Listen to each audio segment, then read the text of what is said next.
अस्सलाम वालेकुम and hello everyone, welcome back to my channel again new video very interesting. So हम बात करते हैं खजूर या डेट्स के बारे में।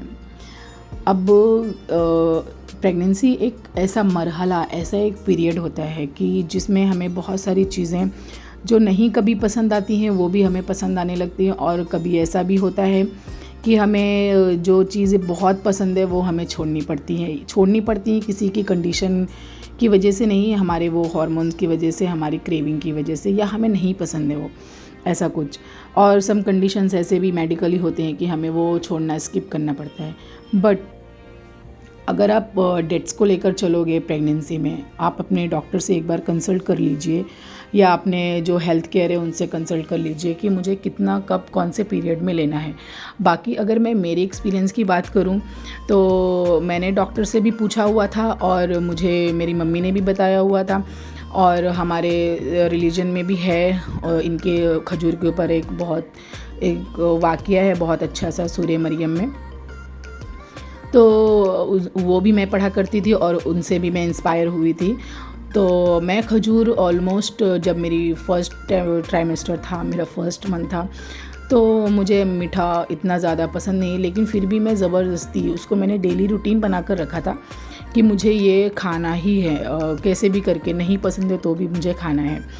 अब मैं जब मेरा फर्स्ट ट्राइमेस्टर था तो मैंने 2-3 से स्टार्ट किया लेना। कभी ऐसी सुबह सुबह उठते के साथ ले लेती थी, या फिर कभी भूल गई, स्किप कर दिया तो डे में कौन से भी टाइम पर ले लेती थी। लेकिन अगर सुबह आप बिना कुछ खाते हो तो आपको बहुत फ़ायदा करता है। ज़्यादा क्वांटिटी में नहीं, स्टार्टिंग में आपको थोड़े से ही स्टार्ट करना है। और मैंने अपने ड्यूरिंग प्रेगनेंसी अल्हम्दुलिल्लाह मेरी ऐसी हैबिट बन गई कि मैं खजूर अच्छा खासा पेट भर के खा लिया करती थी, क्योंकि मैंने अपनी मम्मी से भी सुना हुआ था कि अगर आप खजूर खाते हो तो आपको नॉर्मल डिलीवरी में बहुत आसानी होती है। अब जबकि मेरा फर्स्ट सी सेक्शन था और मुझे नॉर्मल डिलीवरी सेकंड चाहिए थी, एनी हाउ अल्लाह के करम से, तो मैंने उसको हैबिट और पंक्चुएट हो गई थी मैं उसके ऊपर कि नहीं, मुझे ये खाना ही है। तो मैं अपने फ्रिज में देखती थी कि वो ख़त्म ना हो, उससे पहले मैं लाके उसे स्टोर कर देती थी खजूरों को। तो मैंने अपनी पूरी प्रेगनेंसी में पूरे 9 मंथ तक मैंने भरपूर खजूर खाए हैं, और अल्हम्दुलिल्लाह से मुझे उसका कोई भी साइड इफ़ेक्ट या कोई उससे प्रॉब्लम नहीं हुई है। लेकिन अगर आप ले रहे हो, अपनी डाइट में उसे शामिल कर रहे हो, तो आप अपने डॉक्टर से एक बार ज़रूर पूछिएगा।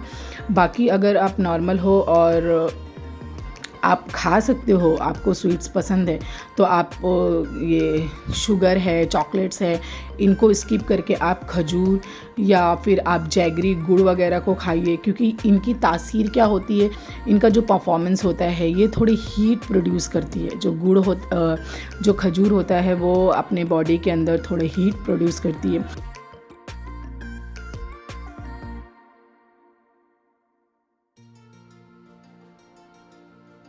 और अगर आप कुछ भी चीज़, कोई भी चीज़ अपनी प्रेगनेंसी में ले रहे हो, या एनी डेली रूटीन में ले रहे हो विदाउट नॉन प्रेगनेंसी लाइफ में, तो आप एक बार सर्च कर लीजिए उसके बारे में, एक बार उसके बारे में मालूम कर लीजिए, दूसरों से पूछ लीजिए जो एक्सपीरियंस है, या फिर आप सिंपली सर्च कर सकते हो गूगल पर जाकर। तो अगर आपको डेट्स के फ़ायदे रियली में अगर आपको पता चल गए और रियली में आपने अपनी लाइफ में अप्लाई कर लिया, तो आपको उससे बहुत बेनिफिट मिलेगा। एक्चुअली में होता क्या है, हमारी जो ये नेचुरल थिंग्स होती हैं ना, हम उनको अवॉइड कर देते हैं। उनकी वैल्यू हम नहीं जानते, जबकि वो हमारे सामने ही और बहुत लो कॉस्ट में हमारे सामने प्रेजेंट होती हैं, लेकिन फिर भी हम उनको अवॉइड करते हैं। क्यों? क्योंकि हमें थोड़ा सा बोर होता है उनको अपनी लाइफ में लाना और डेली रूटीन में शामिल करना। जबकि हम वही एक्सपेंस कर ज़्यादा पैसे देकर मेडिसिन ले लेंगे और भी बहुत सारे ट्रीटमेंट करा लेंगे, लेकिन वो नेचुरल चीज़ के ऊपर हम नहीं जाते हैं। बिकॉज़ होता क्या है, नेचुरल चीज़ों का जो प्रोसीजर है वो थोड़ा स्लो होता है, एंड उसका रिज़ल्ट भी थोड़ा स्लो आता है। लेकिन आजकल की लाइफ, हमको हर चीज़ फास्ट चाहिए, हमको हर चीज़ इमीडिएट चाहिए कि इसको अभी अप्लाई किया और अभी इसका रिज़ल्ट आना चाहिए।